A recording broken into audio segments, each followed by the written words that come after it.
मैं ही लूंगी ये खिलौना। नहीं जी, ये खिलौना मैं लूंगी। दीदी, ये खिलौना मुझे दे दो ना, मैं तो तुम्हारी छोटी बहन हूँ ना। अरे तुम तीनों लड़ क्यों रही हो, क्या हुआ है तुम्हें? माँ देखो ना, दीदी मुझे खिलौना नहीं दे रही। खिलौना तो मैं ही लूंगी क्योंकि मैं सबसे बड़ी हूँ। मैं इस खिलौने की अच्छी से देखभाल कर सकती हूँ। माँ, हर बार जब भी खिलौना आता है ये नीली रख लेती है, लेकिन इस बार तो खिलौना मैं ही लूंगी। माँ आप ही बताओ ना, ये खिलौना किसको मिलना चाहिए? मैं तुम्हारे इस झगड़े को कैसे सुलझाऊं, समझ नहीं आ रहा। तुम तीनों में से खिलौना किसे दूं, पता ही नहीं चल रहा मुझे।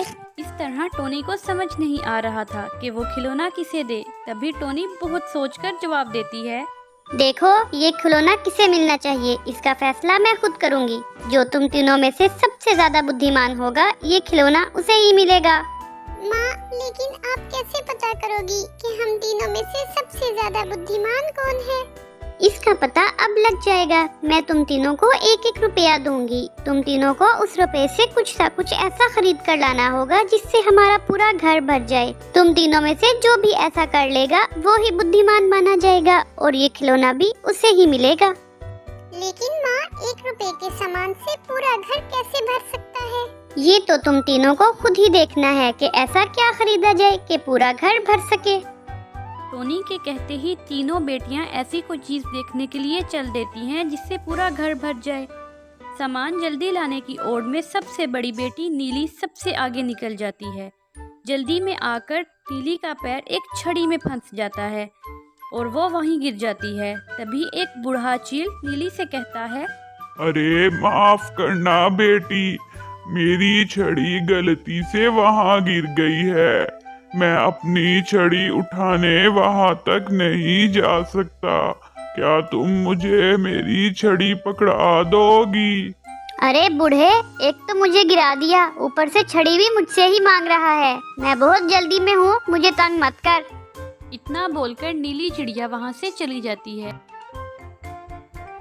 तभी वहाँ से टिकी चिड़िया गुजर रही थी। बूढ़ा चील उससे कहता है, अरे बेटी, मेरी छड़ी उठा दो, मेरी छड़ी गलती से वहां गिर गई है। मेरे पास इतना फालतू समय नहीं कि मैं तुम्हारी छड़ी उठा कर दे सकूं। मेरे पास बहुत काम है।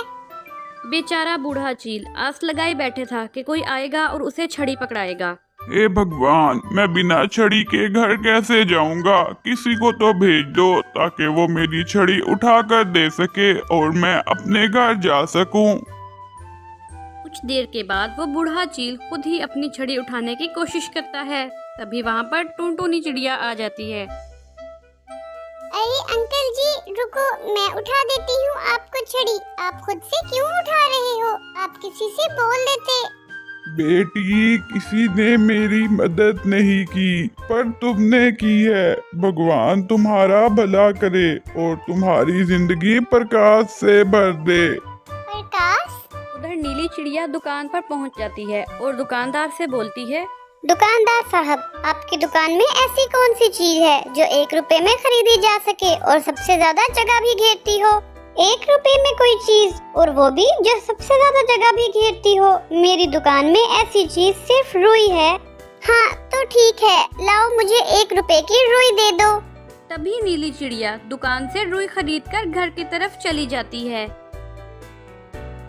उधर दूसरी तरफ टिकी चिड़िया बैठी सोच रही थी कि उसे क्या खरीदना चाहिए जिससे पूरा घर भर सके।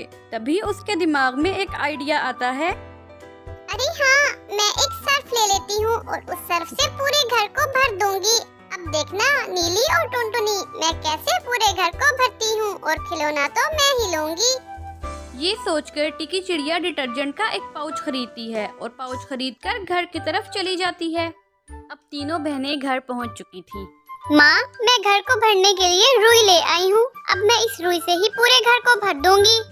लेकिन उस रुई से तो घर भरा ही नहीं था। नीली निराश होकर बैठ जाती है। तभी टोनी देखती है कि टिकी चिड़िया एक सर्फ का पाउच लिए हुए है। वो टिकी से पूछती है, अरे टिकी, तुम तो ये छोटा सा सर्फ का पाउच ले आई हो, तुम कैसे इस सर्फ के पाउच से सारे घर को भरोगी? माँ बस अब आप देखती जाओ मेरा दिमाग, खिलौना तो मुझे ही मिलेगा। तभी टिकी चिड़िया पानी के घड़े में सर्फ को डाल देती है। कुछ ही देर में घड़े से झाग निकलने लगते हैं। माँ अब देखना, ये झाग पूरे घर को भर देंगे। अब तो आप मुझे खिलौना देने की तैयारी करो। हा हा हा। देखते ही देखते सर्फ के झाग बढ़ते ही जाते हैं, लेकिन कुछ ही देर के बाद वो बढ़ना बंद हो जाते हैं। अरे ये झाग तो बढ़ना बंद हो गए। ऐसे तो मुझे खिलौना नहीं मिलेगा, मुझे ही कुछ करना पड़ेगा। तभी टिकी घड़े में पानी डाल देती है, लेकिन पानी डाल देने से झाग खत्म हो जाते हैं। टिकी झाग लाने की बहुत कोशिश करती है, लेकिन झाग ना आने की वजह से वो हार कर बैठ जाती है। टुनटुनी बेटा, तुम क्यों खामोश खड़ी हो? बताओ तुम क्या लेकर आई हो? रुके माँ, मैं आपको अभी दिखाती हूँ। तभी टुनटुनी चिड़िया एक मोमबत्ती लेकर उसे जला देती है, जिससे मोमबत्ती का प्रकाश सारे घर में फैल जाता है। अरे वाह बेटा, तुमने तो सच में ही सारा घर भर दिया। तुम्हें ये तरकीब कहाँ से सूझी बेटा? माँ, मैंने रास्ते में एक बूढ़े अंकल की मदद की थी। उन्हीं की दुआ से मेरे मन में घर को प्रकाश से भरने की तरकीब सूझी। बेटा, इस खिलौने की असली हकदार तुम ही हो। लो बेटा, अपना खिलौना ले लो। तो ये थी हमारी आज की कहानी। आपको हमारी कहानी कैसी लगी कमेंट में जरूर बताएं और चैनल को सब्सक्राइब करके बेल आइकन को दबा लें। मिलते हैं अगली कहानी में, तब तक के लिए गुड बाय।